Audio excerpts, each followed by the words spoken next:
started the night we heard someone running behind us, but when we stopped, they did too. I still remember the sound clearly, even now.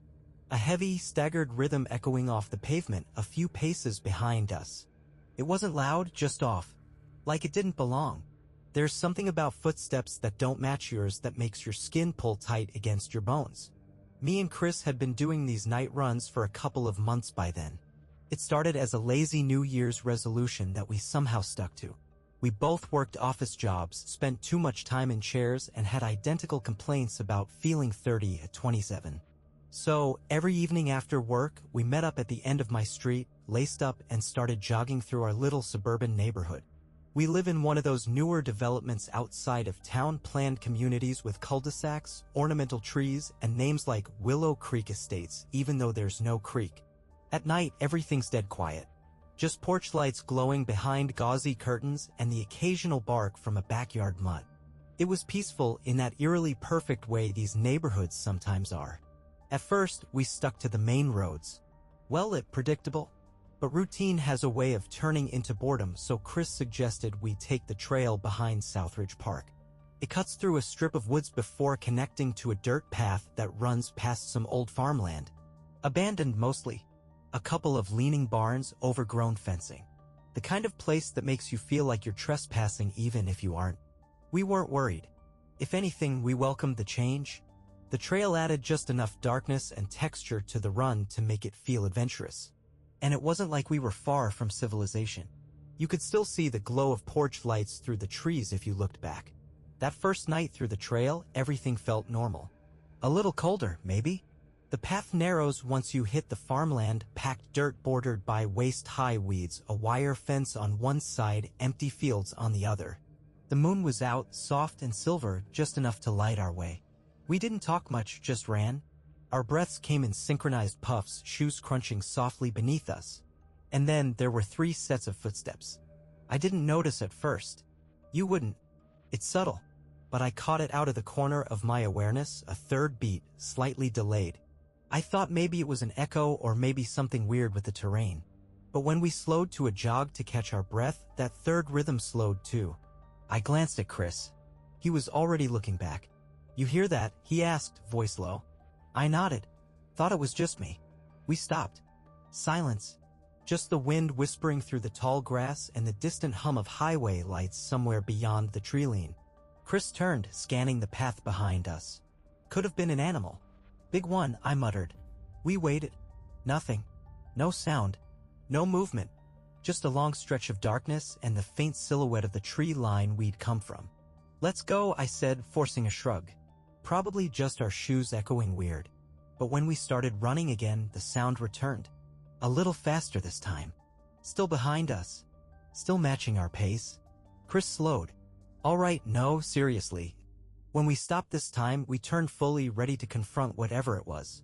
But the path was empty. Not even a raccoon. Just shadows and moonlight and the sound of our own breathing. We didn't talk much the rest of the run.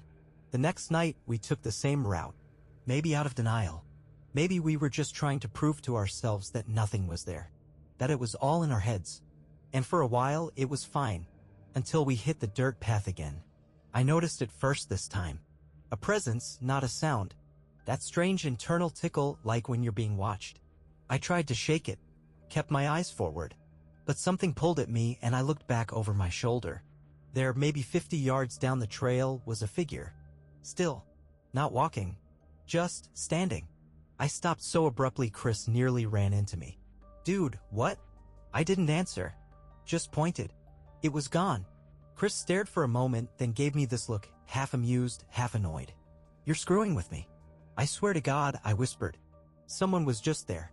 We stood for a while in the cool silence, but there was nothing. No footsteps. No figure. Just the wind pressing softly through the grass like a whisper you couldn't quite hear. That night, I dreamed of that path. But in the dream, we never reached the end. We just kept running endlessly with the sound of footsteps behind us, always behind us, getting closer but never close enough to see. I didn't sleep well after that. But we kept running. Every night. Same path. And each time, the figure was a little closer. Standing still. Watching. And always facing away. 3 nights after the first sighting, the figure stepped out of the woods and into the trail's edge. It didn't move. It didn't speak. It just stood there, half concealed in shadow, with its body angled oddly, not quite facing us, not quite turned away.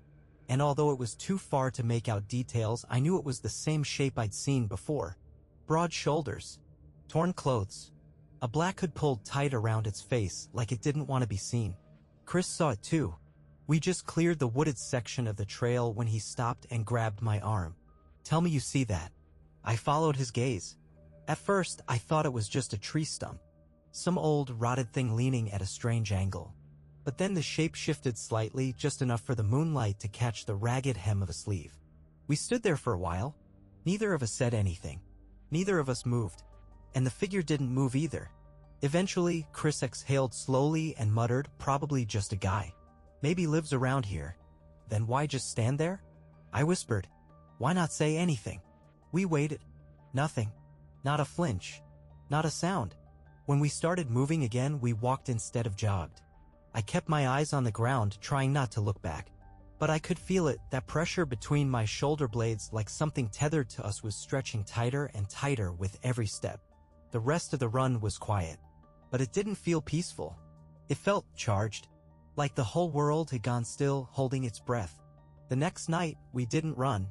I told Chris I was tired, but that wasn't true. I just didn't want to go near that trail again. I didn't want to see it. But he showed up at my place anyway, already stretching, headphones around his neck. "You skipping out on me now?" he asked, playful but tense. "We made a resolution, remember?" I didn't want to admit how scared I was. So I went. Told myself I'd just keep my head down. Ignore everything. But once we hit that dirt trail again, the air shifted. Heavy. Electric. Like the moments before a storm breaks. We ran in silence. Then the footsteps returned. At first they were faint. Like they were trying to blend in. But as we picked up pace, so did they, falling perfectly into rhythm, half a beat behind ours. It was maddening. I couldn't tell if it was real or in my head, and that made it worse. I kept glancing sideways at Chris, waiting to see if he reacted. He didn't. We passed the turnoff where the figure had stood the night before. Nothing there now. Just the open field, the sagging remnants of a barbed wire fence, and a few crickets singing like they didn't know anything was wrong. We slowed once we cleared the trail and hit pavement again. I stopped under a street lamp and bent forward, trying to catch my breath. That's when I heard it, laughter. Soft at first. Distant. But wrong. Not a full laugh. More like a looped echo, warped and thin, like a cassette tape melting under the sun. It was coming from somewhere behind us, back in the dark where the woods swallowed the road. "Chris," I said. He looked up, brow furrowed. "What? You didn't hear that?" "Hear what?" The laughter had stopped. I turned in a slow circle, scanning the shadows. For a second, the light above me flickered once, then again. I looked up and a moth spiraled drunkenly around the bulb.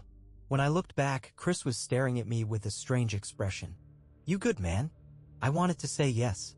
I wanted to laugh it off, tell him I was just overworked, overtired, overstressed. But something caught in my throat. I felt watched. Not just in the paranoid, someone's behind me sense, but deeply, intimately observed. Like something was watching through me. I didn't sleep again that night. And the next evening, I didn't run. I told Chris I had a migraine. He didn't press. But around 10:17 p.m. I heard footsteps outside my window. Light, measured, and unmistakably human. I live in a single-story house. My bedroom faces the backyard, not the street. There's no sidewalk back there. Just a strip of dead grass and the old wooden fence that backs up to the alley. No one should be walking there. I stood in the dark, frozen by the window, trying to slow my breathing. The footsteps stopped right beneath the glass.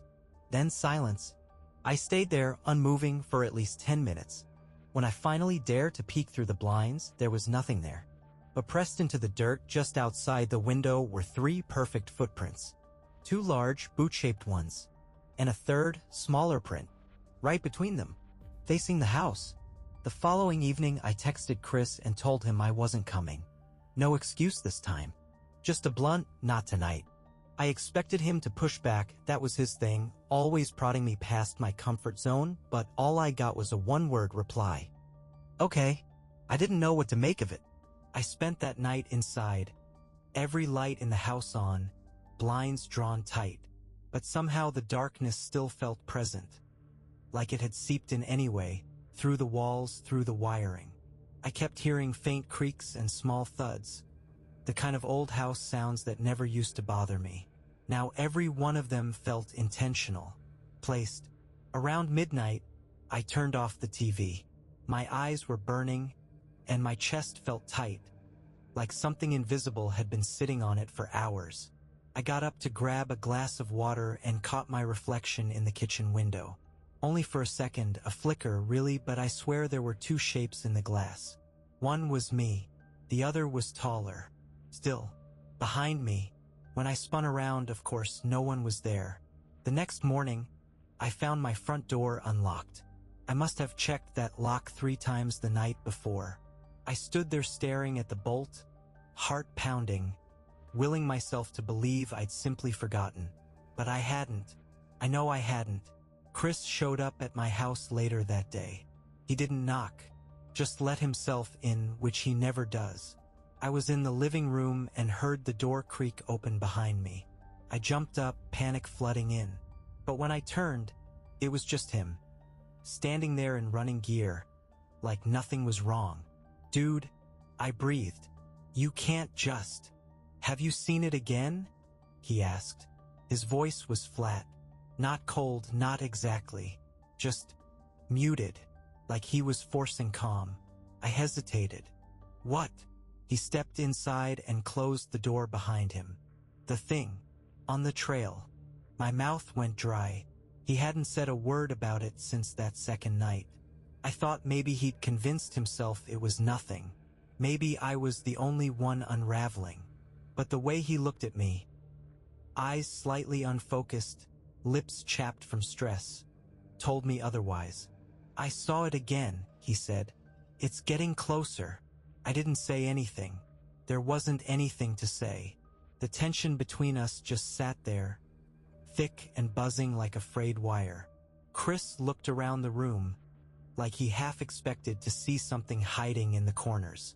"I haven't been sleeping. I keep thinking I hear things outside. I've got this feeling, like it's waiting for me." I nodded slowly. "Yeah, me too. We decided to run that night. I don't know why. Maybe part of us wanted to face it. Or maybe it was just the kind of decision you make when you're exhausted and afraid and desperate for something to make sense again." We started at our usual time, just after 9. The air was crisp, the streets quiet. When we reached the entrance to the wooded trail, Chris paused. He didn't look at me. He just said, "If it's there, we don't stop." I nodded, heart already hammering. We ran. The trail swallowed us whole. It was darker than usual, like the trees had thickened, pressing in from both sides. Our footsteps were sharp against the gravel, the rhythm tight, anxious. My lungs burned. I kept my eyes forward, locked on the strip of dirt ahead, but I could feel something behind us. Then the footsteps returned. Not faint this time, not subtle. They were loud, matching us beat for beat, and they were wrong. Heavy in a way no human steps should be, like something dragging not just feet but weight, intent. The sound ricocheted through the trees, bouncing off the trunks like warped echoes. I wanted to scream, but the fear stuck in my throat like sand. We kept running.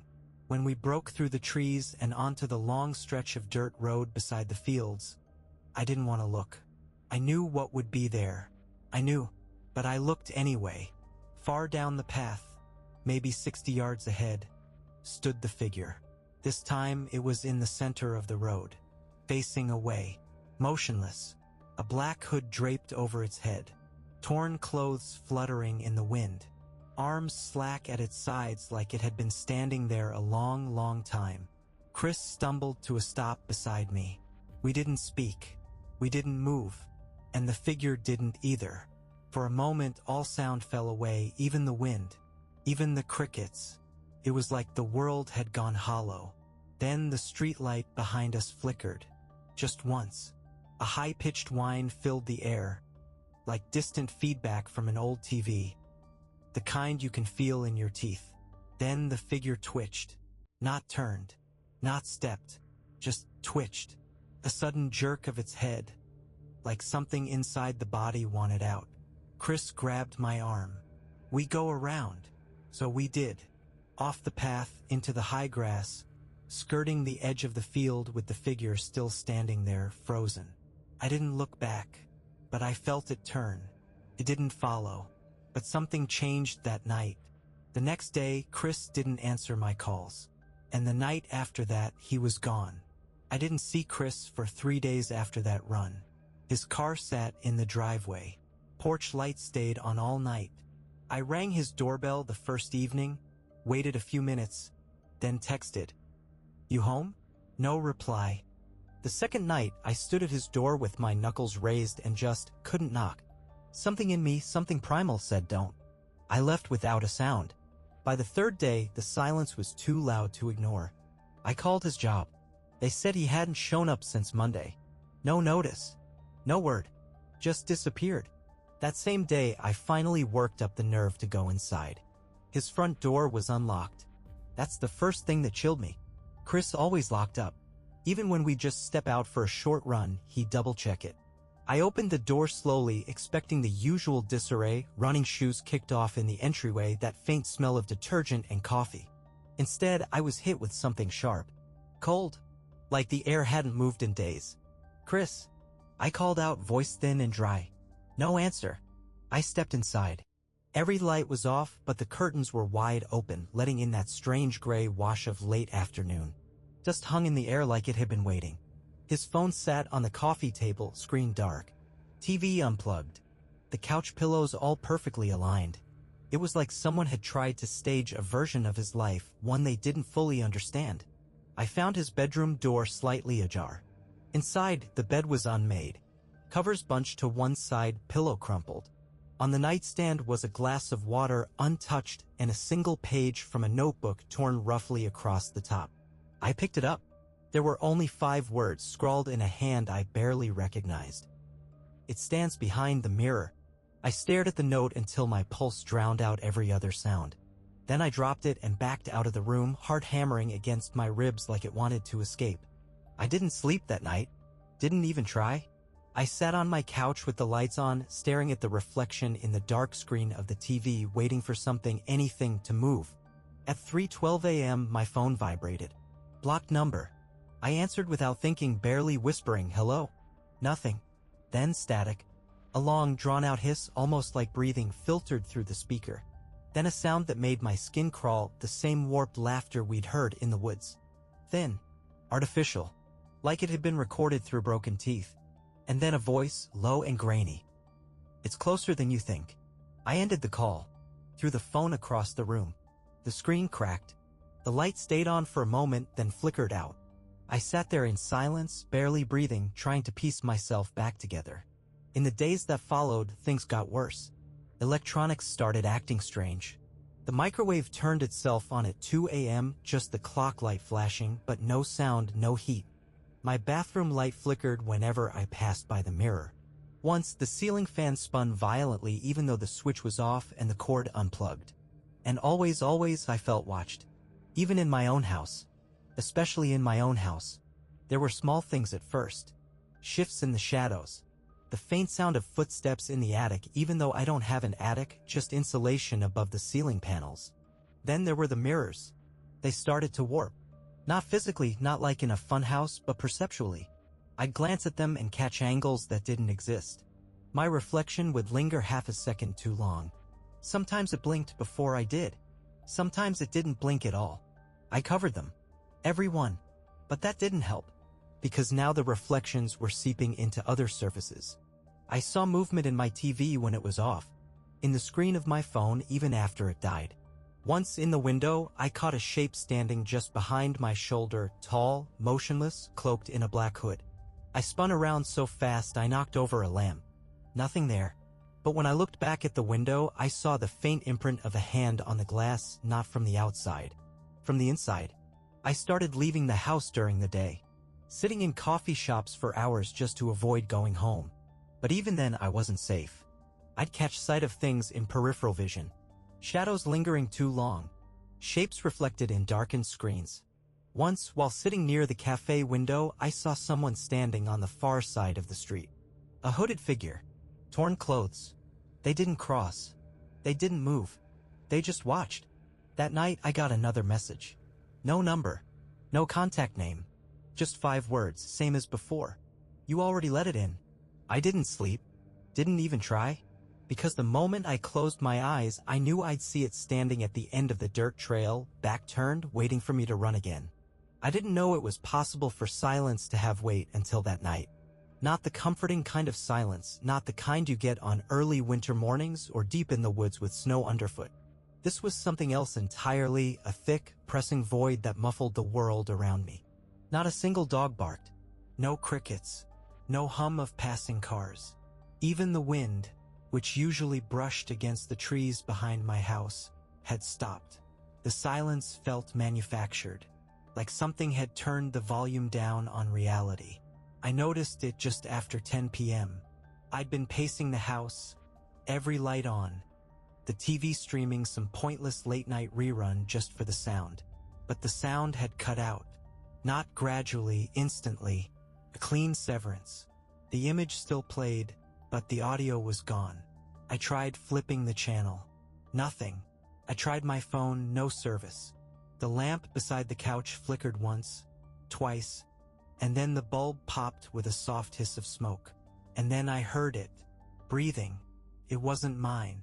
Mine had grown shallow and rapid, the kind you get when your body's trying not to be noticed.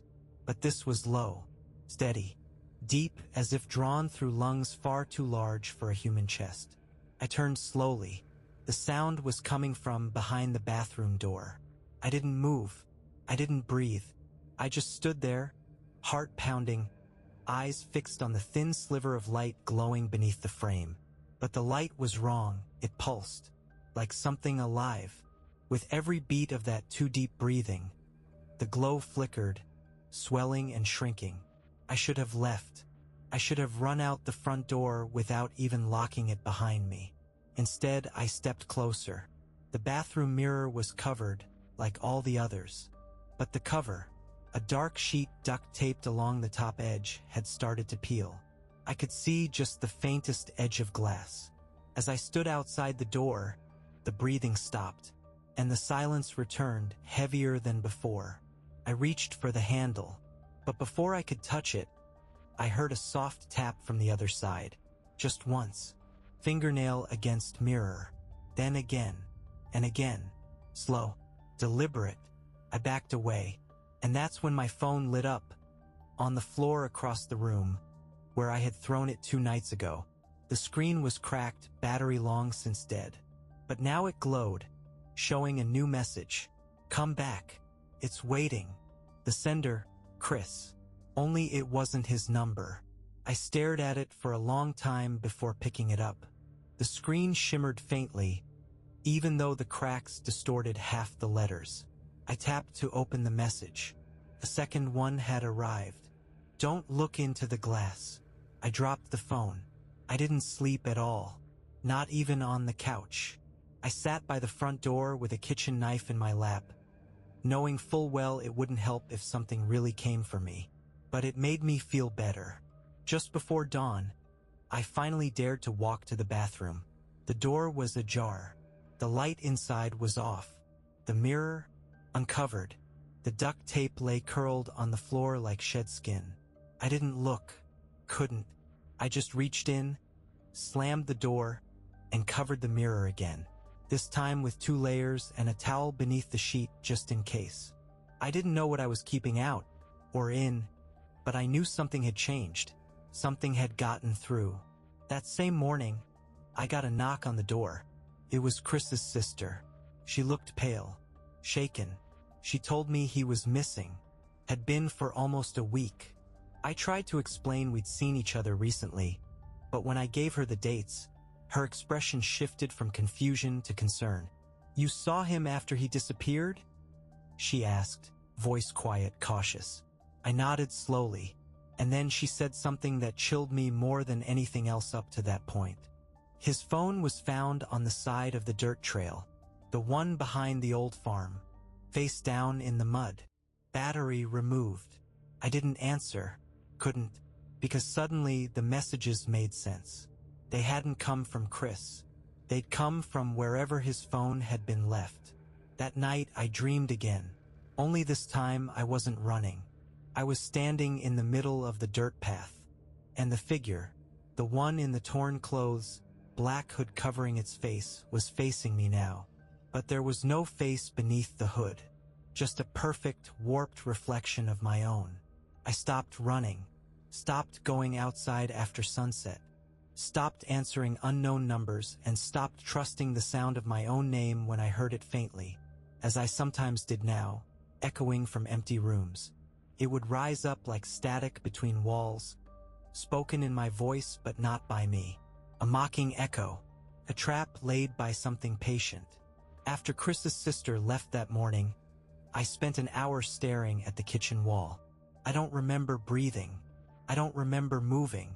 I just remember thinking over and over, he didn't come back from that run. So who had I seen? Who had I talked to? Because someone had stood in my living room, in his clothes with his eyes, and asked me if I'd seen the thing again. But the more I replayed that moment in my head, the more it shifted, like a photograph developing wrong. His voice had been flat, his movements slightly off, like someone mimicking the idea of being human. Like someone wearing skin they didn't belong in. And then I remembered. He'd never taken off his hood that night. Chris never ran with a hood. Ever. I started researching. It sounds ridiculous, I know, like the beginning of some spiraling internet rabbit hole, one of those mirror entities or tulpas or glitch in the Matrix forums. But it didn't feel ridiculous. Not anymore. And somewhere, deep in a forgotten thread on a site that no longer resolves to anything, I found this phrase: the ones who watch do not chase. The ones who mimic do not speak first. The ones who linger wear your shape last. I stared at it until my eyes blurred. Then I closed the laptop, stood up, and walked to my bedroom mirror. Still covered. But I needed to know, so I pulled the sheet down. And my reflection blinked a full second before I did. That was the moment something inside me broke. I don't mean that in a cinematic way.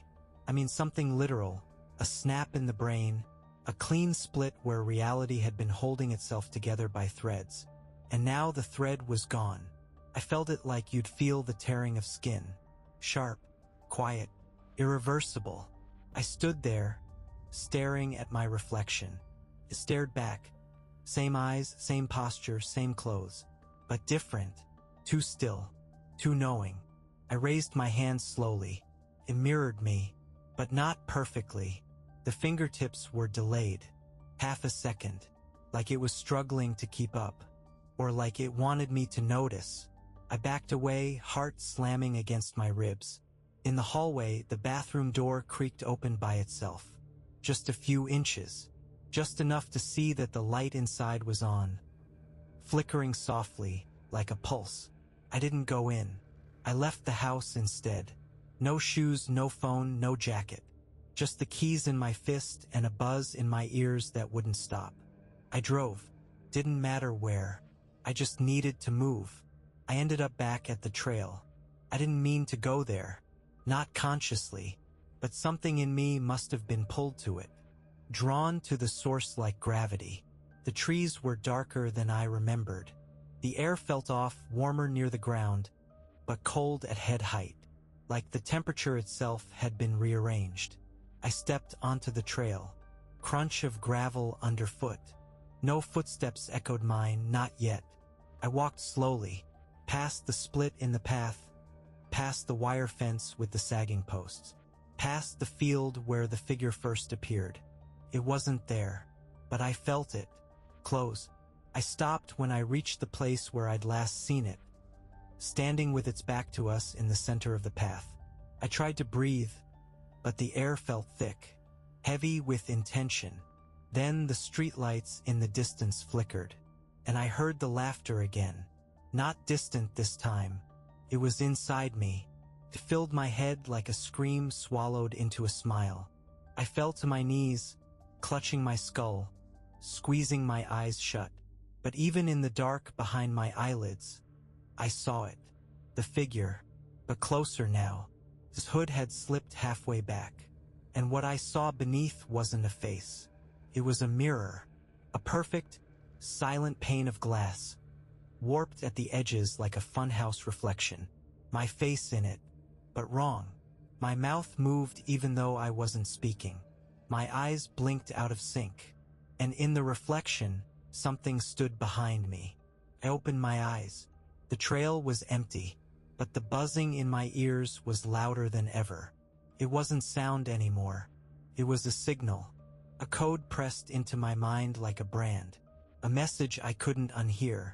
And I realized finally what it meant. The footsteps that mirrored us, the laughter, the shadows, they weren't meant to frighten. They were meant to condition, to prepare. Because now, whenever I'm alone, I see it. Not in the dark, but in the light, in the glass, in every screen, every turned-off TV, every polished surface. And now, worst of all, sometimes I catch myself moving before my reflection does. Or worse, not moving at all. I don't remember coming home. I must have driven because my car was back in the driveway. Keys in my pocket, shoes muddy. But when I stepped inside, everything was wrong. The air was still, like the house had been holding its breath, and something was humming, not aloud, but underneath everything. In the walls, in the wiring, like the house itself had picked up a frequency it was never meant to receive.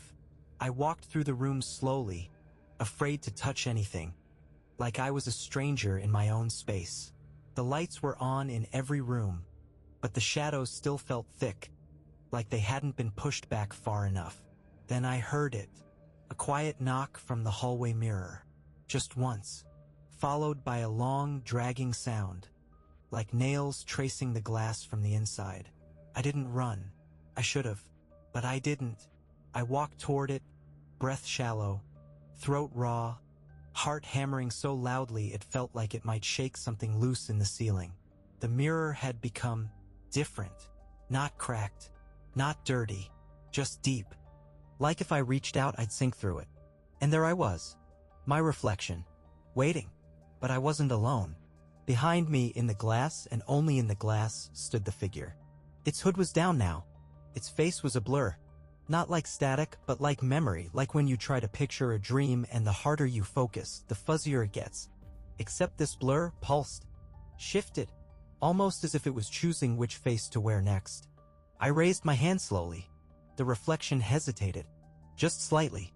That hesitation felt like the most horrifying truth I'd ever witnessed, not because it confirmed something was wrong, but because it confirmed it wasn't me anymore.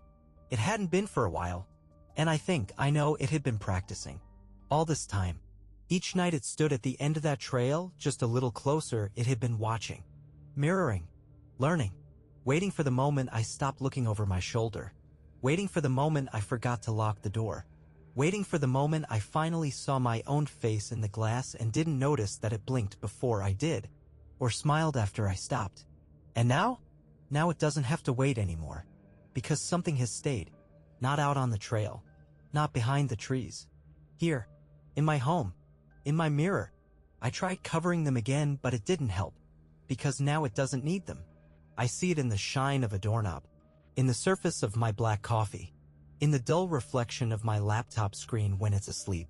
And sometimes when I walk down the hall in the middle of the night, I pass my own reflection, just a flicker, in a window or a picture frame, and I see myself already there, standing still, watching me walk by, never moving, never turning, just standing. And I swear it's not facing the right way. It's been 3 weeks since Chris disappeared. The police found his phone again, not near the trail this time, but in the crawl space beneath his house.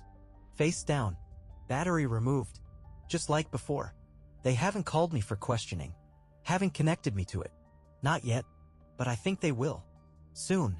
Because when they check the footage from the traffic light near his house, they'll see someone jogging past.